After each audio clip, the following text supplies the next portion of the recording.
Le message du jour vous est présenté par notre frère Marc. Salut chers bien-aimés de notre Père Céleste, je vous souhaite tous la bienvenue en ce lundi matin. Je veux partager avec vous une histoire étonnante de foi dans la Bible trouvée dans Daniel chapitre 3.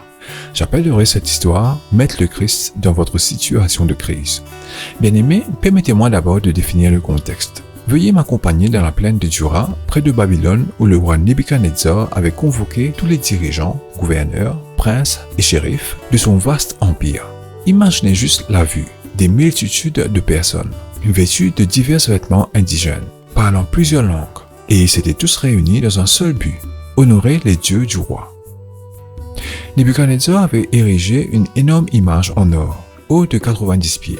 Et maintenant, ses chefs, ayant fait leur chemin vers la grande plaine de Dura, devaient s'incliner en adoration dès que l'orchestre royal commençait à jouer. C'était ça ou la mort. Bien-aimés, mes trois hommes hébreux, Shadrach, Meshach et Abednego, ont refusé de s'incliner.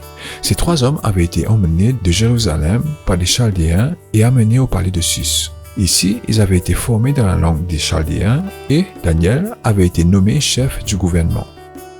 Maintenant, tout autour d'eux, des hommes d'autres nations se prosternèrent devant l'image dorée, conformément au décret du roi. Mais les trois hommes hébreux ne le feraient pas.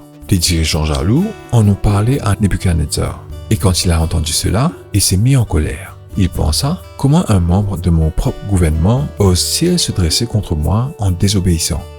Bien-aimé, il n'était pas rare à cette époque de punir les violateurs des décrets du roi en les jetant dans un four pour les faire brûler. Jérémie parle de Sédécias et Akab que le roi de Babylone a rôti au feu. À voir dans Jérémie chapitre 29, verset 22. Il ne fait aucun doute que Nebuchadnezzar était habitué à voir des corps jetés dans une four à ciel ouvert, à voir l'éclair instantané des corps brûlés et à sentir la puanteur, odeur forte et désagréable de la chair brûlée. Maintenant qu'il était dans une telle rage, il ordonna à ses soldats d'allumer, faire chauffer la fournaise 7 fois plus chaud que d'habitude. Bien-aimés, veuillez relire Daniel chapitre 3. Demain, nous continuerons avec cette merveilleuse histoire de foi. Que Dieu vous bénisse tous. Profitez de votre journée en lui. Au revoir.